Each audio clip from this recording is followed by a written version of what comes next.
이 시간 함께 보실 하나님의 말씀은 누가복음 17장 11절부터 19절까지의 말씀입니다. 우리 찾으셨으면 한 절씩 교도가여 읽도록 하겠습니다. 예수께서 예루살렘으로 가실 때 사마리아와 갈릴리 사이로 지나가시다가 한 마을에 들어가시니 나병자 10명이 예수를 만나 멀리 서서 소리를 높여 이르되 예수 선생님이여 우리를 불쌍히 여기소서 하거늘 보시고 이르시되 가서 제사장들에게 너희 몸을 보이라 하셨더니 그들이 가다가 깨끗함을 받은지라. 그 중에 한 사람이 자기가 나은 것을 보고 큰 소리로 하나님께 영광을 돌리며 돌아와 예수의 발 아래 엎드려 감사하니 그는 사마리아 사람이라. 예수께서 대답하여 이르시되 10사람이 다 깨끗함을 받지 아니하였느냐? 그 9은 어디 있느냐? 이 이방인 외에는 하나님께 영광을 돌리러 돌아온 자가 없느냐 하시고, 같이 읽습니다. 그에게 이르시되 일어나 가라 내 믿음이 너를 구원하였느니라 하시더라. 아멘. 벌써 그 십자수 마지막 시간입니다. 우리 시즌 1도 그랬던 것처럼 시즌 2도 이 3주차가 그 고비였어요. 갑자기 강사가 바뀌어야 되는 그런 일들이 벌어지고 우당탕탕 우여곡절이 있었지만 하나님의 은혜로 이 마지막 시간까지 잘 온 것 같습니다. 이번 십자수의 그 주제가 뭐였는지 혹시 기억하시나요? 기도였어요. 기도. 그래서 말씀대로 기도하라 하면서 우리가 기도에 대한 말씀들을 쭉 살펴보았는데요. 우리 성도님들 우리 설교의 제목들을 쭉 보시면 이심전심이라는 말이 나오죠. 이 이심전심이라고 저희가 이 소제목을 이런 학습 목표와 같은 이 이심전심을 정한 이유는 우리가 하나님 앞에 나와서 기도할 때, 우리가 하나님께 기도할 때 하나님의 마음과 우리의 마음이 합하여지고 또 우리가 기도할 때 좀 하나님이 원하시는 그 길로 순종하며 나아가는 우리가 되기를, 하나님과 우리가 이심전심하기를 우리가 기대하는 마음으로 우리가 이런 학습 목표와 같은 이심전심을 정한 것이었습니다. 성도님들 그동안의 그 말씀을 얼마나 잘 기억하고 계시는지 제가 점검을 한번 해보도록 하겠습니다. 자, 첫 번째, 첫째 주에 우리 문영철 목사님께서 설교를 하셨는데요. 네, 설교 제목이 이제 따릅니다 예요. 자, 그러면 이제 따릅니다에서 나온 그런 핵심 키워드는 무엇이었습니까? 손 들고 얘기해 주세요. 네. 아닙니다. 네, 권사님. 회개 정답. 선물 하나 선물 갖다 드리세요. 네, 박수 한번 쳐주세요. 회개였어요. 회개. 자, 두 번째 주 또 있습니다. 기대하고. 자, 이슬기 목사님께서 설교해 주셨는데요.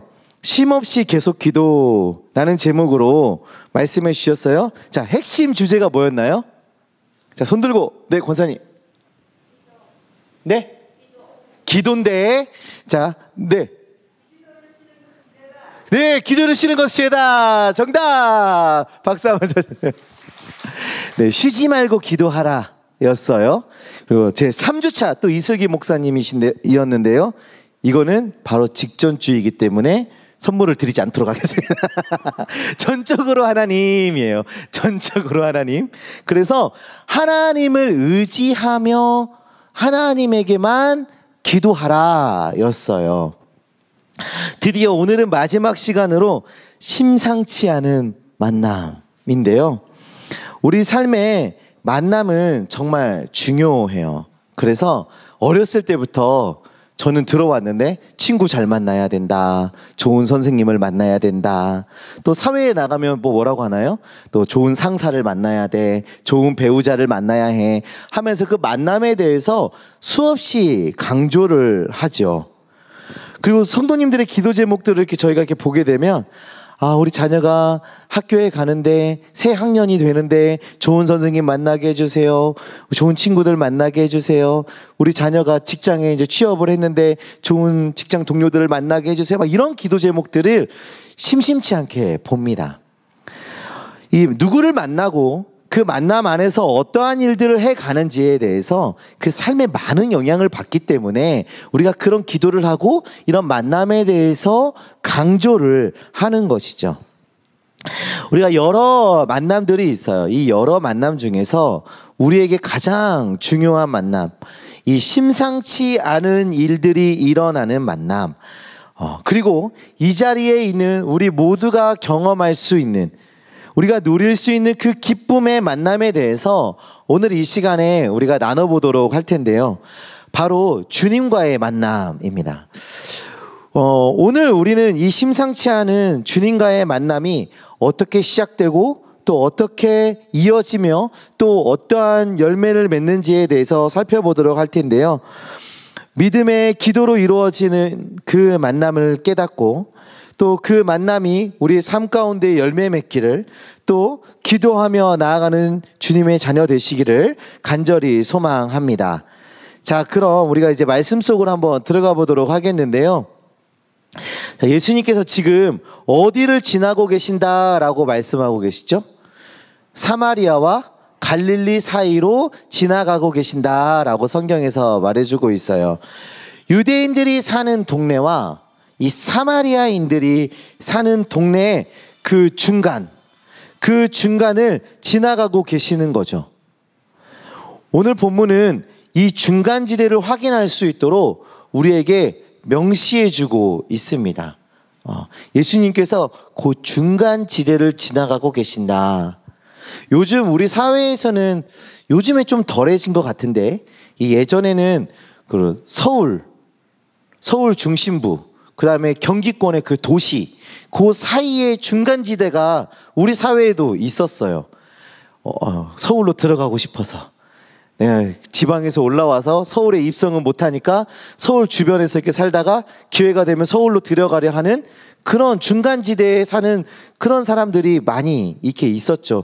요즘에는 많이 발전이 돼서 이제 그런 경계가 좀 많이 사라진 것 같아요.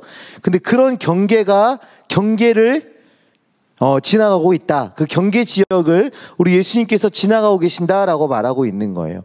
사마리아와 갈릴리 사이, 유대인들 중에서 그 주류에 들어가지 못하고 밀려나서 비주류로 살아가는 유대인들, 그리고 사마리아인들 중에서도 주류 사회에 들어가지 못하고 밀려나서 비주류에 사는 사람들이 사는 그 중간지대를 지금 예수님께서 지나가고 계신 겁니다.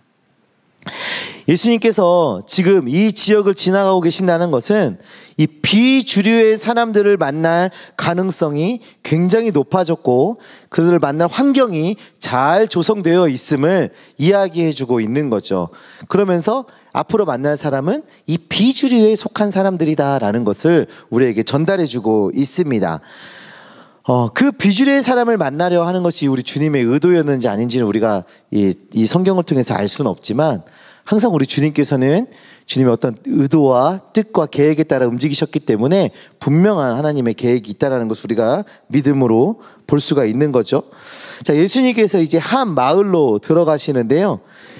이 마을은 사마리아와 갈릴리 그 사이의 마을, 그 비주류 사람들이 속해 있는 그 마을이겠죠. 간혹 자기 스스로 비주류에 속한 사람들이 있어요.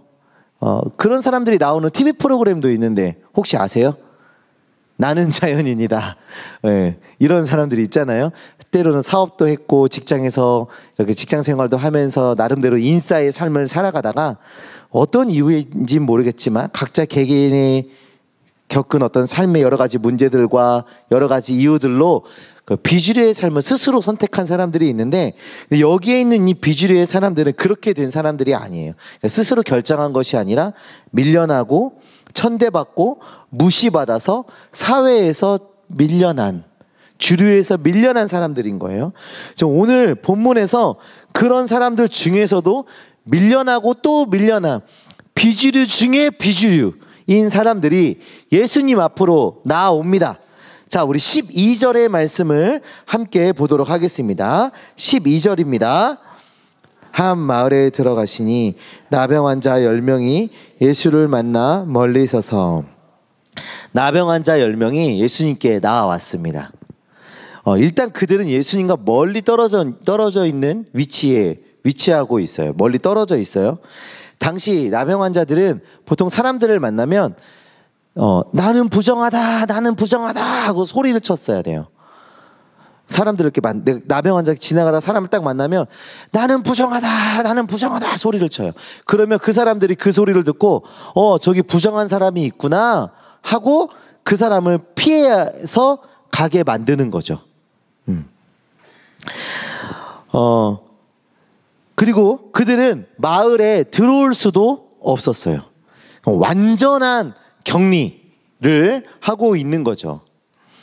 그래서 이제 이들은 멀리 서서 예수님께 소리 높여 이야기를 합니다. 멀리 서서 소리 높여 이야기를 해요. 우리 13절의 말씀도 한번 보도록 하겠습니다. 소리를 높여 이르되 예수 선생님이여 우리를 불쌍히 여기소서 하거늘. 이들이 소리쳐서 지금 이야기하고 있어요. 예수 선생님이여 우리를 불쌍히 여기소서. 자, 우리가 이 말에는 몇 가지 정보들을 우리가 여기서 얻어낼 수가 있는데요. 먼저는 지금 이들이 뭐라고 얘기하나요? 우리들을 불쌍히 여겨달라고 이야기해요. 이 사람들은 질병을 가진 사람들이에요. 그리고 사회에서 밀려난 사람들이에요.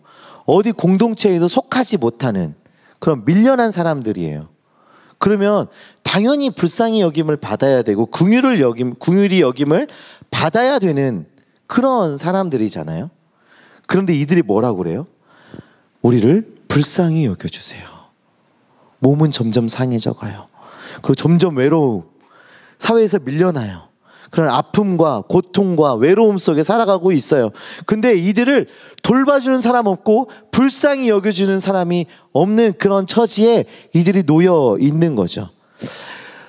우리 사회도 그렇지 않습니까? 우리 사회도 이렇게 보면 성공하고 잘 나가고 부유한 사람들에게 관심이 있지, 가난하고 실패하고 어려운 사람들에게 관심을 갖는 사회는 아닙니다. 그렇기 때문에 우리 하나님의 자녀들의 역할이 더욱더 중요한데요. 그리스도의 사랑을 실천하는 사람은 성공하고 잘 나가고 부유한 사람들에게만 관심을 갖는 것이 아니라 가난하고 아파하고 어렵고 실패한 사람들에게 관심을 갖고 그 사랑을 전해야 하는 거죠. 마치 우리 예수님처럼 우리가 예수님의 마음을 닮아서 그 사랑을 실천해가는 삶을 살아가야 한다는 것입니다. 자, 그리고 이어서 오늘 설교의 핵심 키워드가 이제 나옵니다. 소리를 높여. 소리를 높여. 이 10명의 나은 자들이 소리를 높여 이야기해요. 소리를 높여 말하고 있어요. 주님, 예수 선생님이여 우리를 불쌍히 여기소서라고 소리를 높여 말하고 있습니다. 아, 이들이 소리를 높여서 이야기하는구나. 우리도 통성기도 할 때 주여 하고 소리 높여서 하는데 그거랑 비슷한가 보다 라고만 생각해서는 안 되는 일입니다. 왜냐하면 이들은 지금 나병 환자예요. 이 나병 세균이 감염이 되고 그 증상이 나타나기 시작하면 한 3기 정도가 되면 눈썹과 머리털이 빠지게 되고요. 눈과 코와 성대와 수족이 파괴된다 라고 합니다. 눈썹과 머리털이 빠지고 눈과 코와 뭐가요? 성대가 파괴된대요. 그러니까 이들의 그 질병의 증상 중에 하나가 성대가 파괴되는 거예요.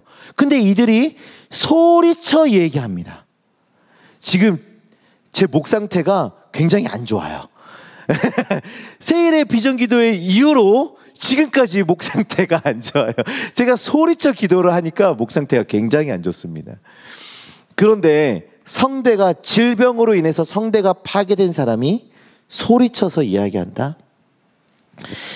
이 나병 환자가 이렇게 소리쳐서 이야기하다가 성대가 찢어지거나 성대가 터져버리면 과다출혈로 죽을 수도 있고요. 거기서 나오는 그 피가 기도를 막아서 죽을 수도 있어요. 생명을 걸고 소리치고 있는 거예요. 지금 이들은 그냥 큰 소리로 저 멀리 있는, 제가 저기 뒤에 있는 우리 이승기 목사님을 이승기 목사님 이러고 부르는 게 아니라 목숨을 걸고 지금 주님께 우리를 불쌍히 여겨주세요 라고 외치고 있는 겁니다.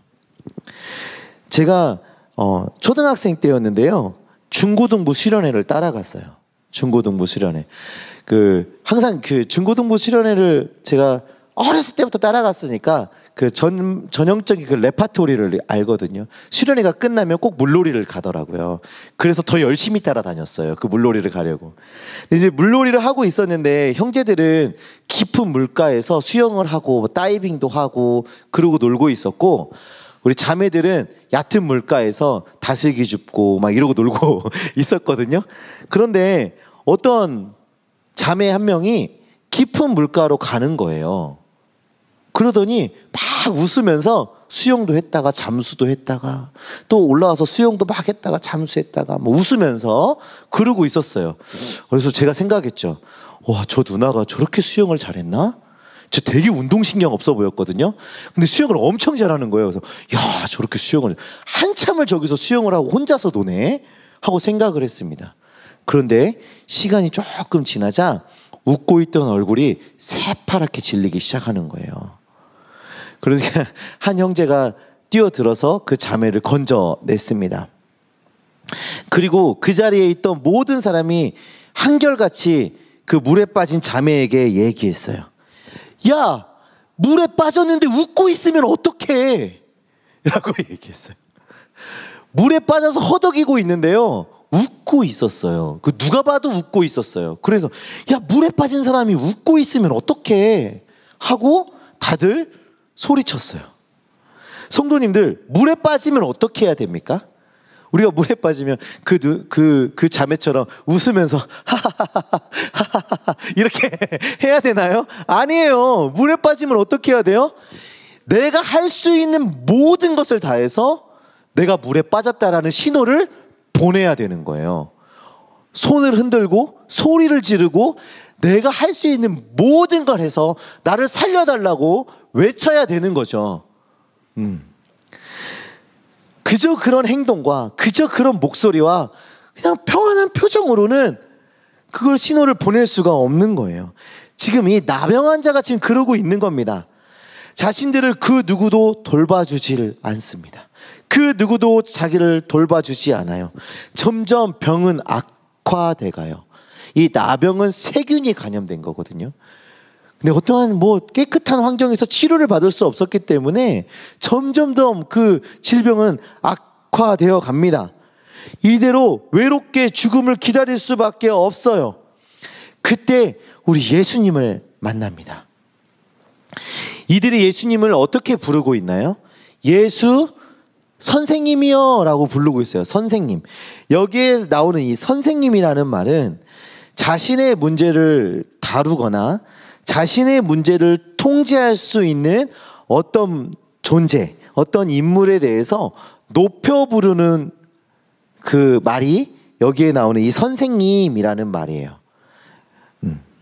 자신의 질병과 외로움과 자신의 그 안타까운 그 처지에 대해서 다루고 통제하실 만한 우리 예수님을 만났기에 그 예수님을 향해서 목숨을 걸고 내가 할 수 있는 모든 것을 다해서 소리쳐 부르고 있는 것입니다.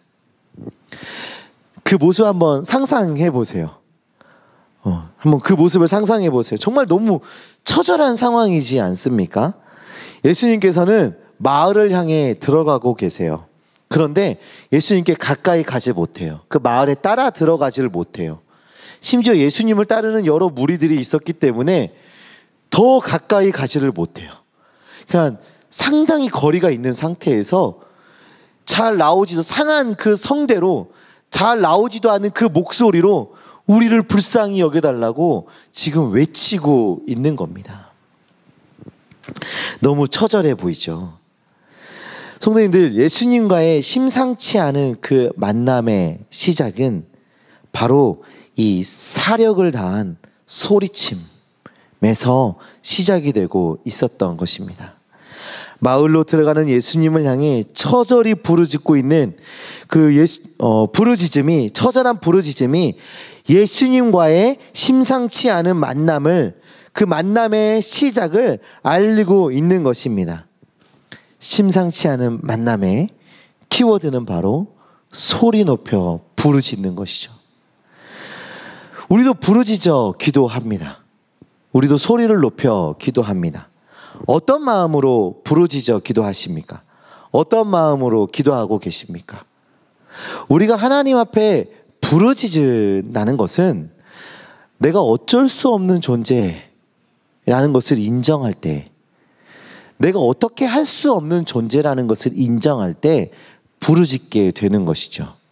물에 빠진 사람이 내 힘으로 살아나올 수 없다라는 것을 인정할 때, 나는 내가 어떻게 할 수 없다라는 것을 인지할 때 소리쳐 살려달라고 외치는 것처럼, 우리도 하나님이 아니면 우리가 어떻게 할 수가 없습니다. 나는 어쩔 수 없는 존재입니다. 나는 어쩔 수 없이 죄에 빠져서 고통 속에서 머물러야 하는 존재입니다가 우리에게 인정되어졌을 때 우리는 부르짖어 기도하게 되는 것이죠.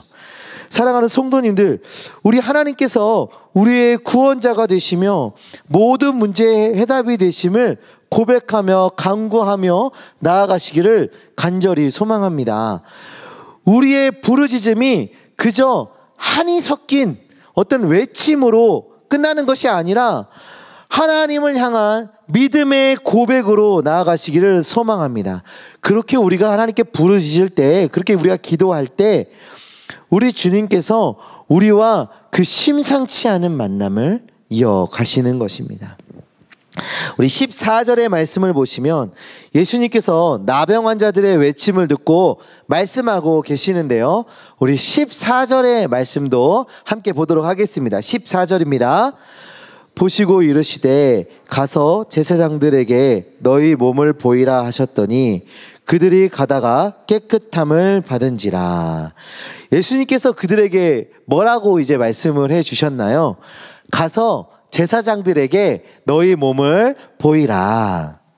이제 간혹 그 당시에도 치료받을 수 있는 좋은 환경이 아니었음에도 불구하고 간혹 이 나병이 자연스럽게 치료가 되는 사례도 있었습니다. 그렇게 자연스럽게 몸이 치료되면 이제 그 치료된 그 몸을 가지고 제사장에게 가요. 그러면 제사장은 그 몸을 확인을 하고 이제 깨끗하게 다 나았다라고 선언을 해줍니다.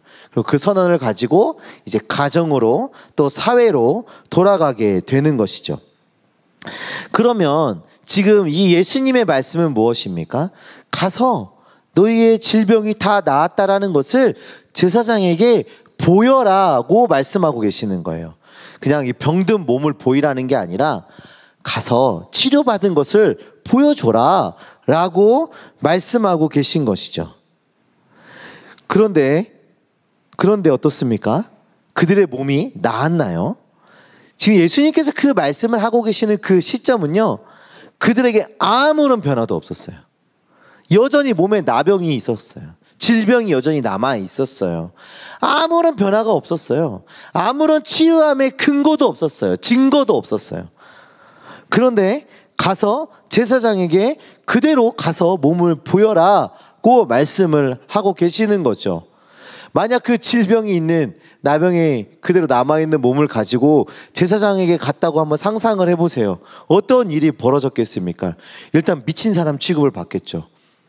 여기가 어디라고 와? 나병 환자가, 이 부정 환자가 여기가 어디라고 와? 하면서 문전박대를 당했을 것이고, 문전박대만 당하면 다행이에요. 돌을 던질 수도 있고 그 사람들을 구타할 수 있고 어떠한 일이 벌어질지 모르는 굉장히 위험한 상황인 것이죠. 그리고 더 그럴 것이, 예수님께서 병든 자들을 치유하시는 그 장면들을 한번 생각해 보세요. 어떤 사람들은 예수님께서 만져주시기도 합니다. 그쵸? 침을 뱉어 진흙을 만들어서 눈에 발라주시기도 하고요. 최소한 가까이 가서 대화라도 해주세요. 그런데 지금 이 상황은 어떠세요? 어떤가요? 멀리서 가서 제사장들에게 몸을 보여라 고 말씀하시는 거죠. 치유의 어떠한 증거도 보이질 않습니다. 근거도 보이질 않아요. 예수님께서 지금 그들에게 요구하고 계시는 것이 무엇입니까? 지금 예수님을 향해서 다소 과격해 보일 만큼 목숨을 건 외침을 하고 있는 그들에게 그 부르짖음과 같은 믿음의 행실을 요구하고 계신 겁니다. 아무런 증거도 없어요. 근거도 없어요. 그러나 주님이 명령하셨기에 순종하는 그 믿음의 순종을 지금 요구하고 계신 겁니다. 성도님들, 하나님께서 우리에게 믿음을 요구하실 때는요, 아무런 증거도 근거도 없는 상태에서 믿음을 요구하십니다. 한번 생각해 보세요. 우리가 믿음을 보여야 하는 그 순간은 어떠한 증거도 없고 근거도 없어요. 왜냐하면 아무런 증거도 근거도 없는 상태에서 믿음을 보여야 그게 믿음이거든요. 증거를 보고 근거를 보고 가는 거는 그걸 선택하는 거고 우리가 판단하는 거예요. 예전에 한 성도님께서 그 맛있는 고깃집이 있다고 저를 데리고 가셨어요. 그래서 이제 가는데 출발을 하는데 시골로 갔어요. 여기에 맛집이 있구나. 보통 시골에 가면은 맛집이 좀 있어요. 근데 시골인데 많은 음식점들을 지나쳐서 더 시골로 가는 거예요. 의심이 들기 시작했어요. 여기 음식점이 있을까? 아니, 사람이 있어야 장사를 하지. 여기 음식점이 있을까 생각했어요. 그런데 그 성도님께서 저만 믿고 따라오세요. 저만 믿고 따라오세요. 일단은 믿었어요. 근데 계속 가요. 이제는 산길로 가기 시작해요. 야, 여기는 등산도지. 여기가 무슨 차가 들어갈 수는 있을까? 길은 계속 있을까 싶은 그런 길로 막 가요. 야, 여기 음식점이 있다고? 의심이 들었어요. 그분은 끝까지 저에게 얘기해요. 저만 믿고 따라오세요. 있어요. 진짜 맛있다니까요. 저만 믿고 따라오세요. 제 안에 수많은 갈등이 일어났어요. 내비게이션을 킬까? 검색을 해볼까? 지도를 한번 볼까? 제가 만약에 거기에서 내비게이션을 켜고 지도를 확인해서 음식점의 유무를 확인을 했다라고 하면 저는 그분을 믿은 겁니까? 내비게이션을 믿은 겁니까? 내비게이션을 믿은 거예요. 그런데 우리는요, 수많은 상황 속에서 이 내비게이션을 선택하고 내비게이션을 요구합니다. 하나님, 증거를 보여주세요. 증거를. 하나님, 근거를 보여주시라고요. 내가 치료받았다는 근거, 그걸 한번 보이시라니까요. 하나님, 증거를 나한테 주셔야 내가 거기를 갈 거 아닙니까? 라고 우리는 항상 그 내비게이션을 요구할 때가 너무나도 많이 있어요. 그런데 우리 주님께서 요구하시는 그 믿음은 어떤 믿음입니까? 이 눈에 아무 증거 아니 배워도 따라가는 믿음입니다. 우리 눈에 아무런 근거가 없고 증거가 없어도 순종하는 그 믿음을 요구하시는 것입니다. 종종 통성기도에 대해서 부정적으로 얘기하시는 분들이 있어요. 간혹 그런 분들을 만나는데 그분들의 주장은 여러 가지들이 있어요. 근데 그 중에 하나가 기도 후에 그 사람들이 통성으로 기도한 후에 어떠한 믿음의 행실을 보이지 않는다라는 거예요. 그렇다면 그 큰 소리로 부르짖고 나서 그냥 어떠한 쾌감을, 어떤 카타르시스를 느끼기 위해서 그냥 소리 질러서 기도하는 것 아니냐 라고 말하시는 분들을 종종 만나곤 합니다. 기도의 결실이 없다면 그거는 가짜라고 그분들은 말하는 것이죠. 근데 오늘 본문을 보면 틀린 말도 아닌 것 같아요. 우리가 우리의 삶에 어쩔 수 없음을 깨닫고 어떻게 할 수 없음을 인정하고 부르짖었다면 그 문제에 해답을 제시하는 그 하나님의 명령에 우리는 적극적으로 격렬하게 반응해야 하는 것입니다. 목소리도 막 과격하게 부르짖는 것이 아니라 믿음의 행실을 이어가야 한다라는 것이죠. 그렇게 부르짖어 기도하는데 행실이 우리 삶 속에서 없다면 그거는 안고 없는 찐빵이고 김 빠진 콜라 같은 거예요. 14절의 말씀을 보세요. 그들이 가다가 깨끗함을 얻습니다. 몸에 어떠한 나음의 증거가 보이지 않았어요. 예수님이 만나 주셔서 만지시면서 깨끗이 나을 것이다 이렇게 해주시지도 않았어요. 침을 뱉어서 진흙을 이겨서 몸에 발라주시고 자 씻으면 나을 거야 뭐 이런 것도 하지 않으셨어요. 근데 그냥 그들이 믿고 제사장에게 가는 그 길에 나음을 입습니다. 주님과의 심상치 않은 만남을 가진 이 부르짖어 기도하는 자는 믿음의 행실을 보여야 하는 것입니다. 믿음의 부르짖음과 믿음의 행실로 우리 주님과 아름다운 만남을 이어가시는 주님의 자녀들 되시기를 간절히 소망합니다. 오늘 심상치 않은 만남의 키워드가 뭐였죠? 소리를 높여였어요. 소리를 높여 부르짖는 것. 이 소리를 높여 만난 주님과의 그 만남은 소리를 높여 고백하는 그 감사로 그 만남이 마무리가 되고 있습니다.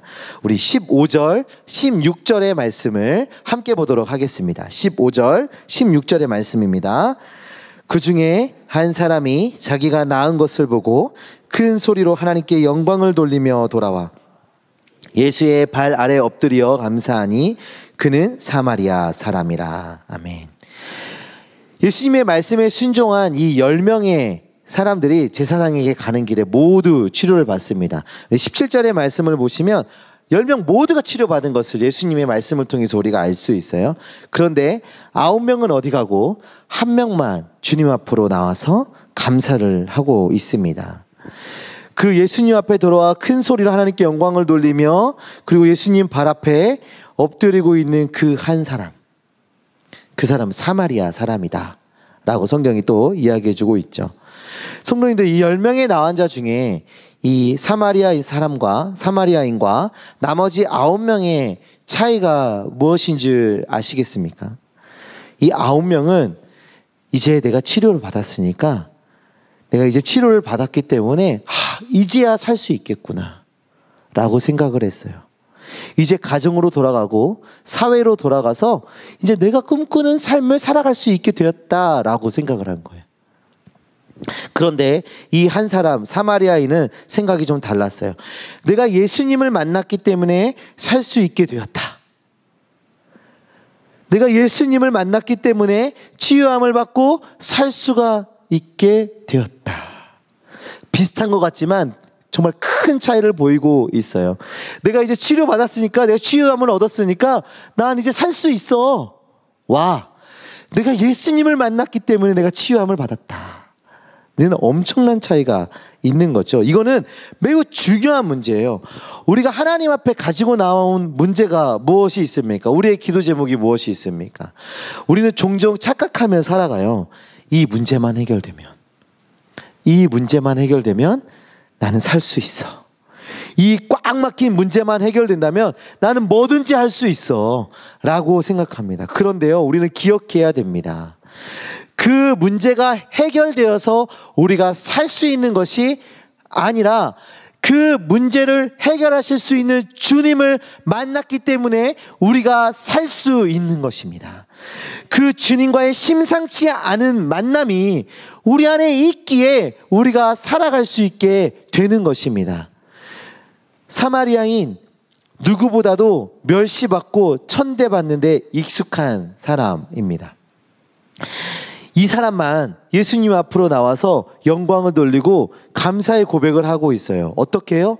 큰 소리로 하나님께 영광을 돌리고 감사의 고백을 하고 있어요. 자신의 문제를 가지고 목숨을 걸고 간구했던 것처럼 영광과 찬양과 감사의 고백으로 주님 앞에 나오고 있는 겁니다. 자신의 어쩔 수 없음을 잘 알고 어떻게 할 수 없음을 누구보다 더 많이 경험한 이 사마리아인, 태어났던 이 사마리아인이에요. 유대인들로부터 천대와 멸시를 받으며 태어나자마자부터 살았어요. 그런데 나병에 걸렸어요. 이제는 그 사마리아인들 사회에서도 천대받고 멸시를 당해요. 그리고 나병 환자 사회에 들어갔어요. 나병 환자들끼리 이렇게 모여 있는데 거기에서도 사마리아인이라고 또 천대를 받아요. 자신의 연약함과 어쩔 수 없음과 이런 것들에 어떻게 내가 할 수 없음을 누구보다도 뼈저리게 경험한 이 사람이야말로 하나님 앞에 나와 기도한 것이죠. 사랑하는 성도님들, 성도님들의 그 기도 제목들이 하나님의 선하신 은혜로 응답되어지시기를 간절히 소망합니다. 그리고 더욱 소망하는 것이 있는데, 하나님께서 우리의 기도를 응답하셨을 때 우리의 고백은 문제를 해결하신 주님, 우리를 만나주셔서 감사합니다. 기도하시기를 소망합니다. 문제에 초점을 두는 것이 아니라 우리 주님께 초점을 맞추는 주의 백성 되시기를 소망합니다. 9명의 나병 환자, 사실 그들의 삶에 변화된 거는 한 가지밖에 없어요. 나병이 사라진 것. 나병이 사라진 거 한 가지밖에 없습니다. 여전히 사회는 그대로 흘러갑니다.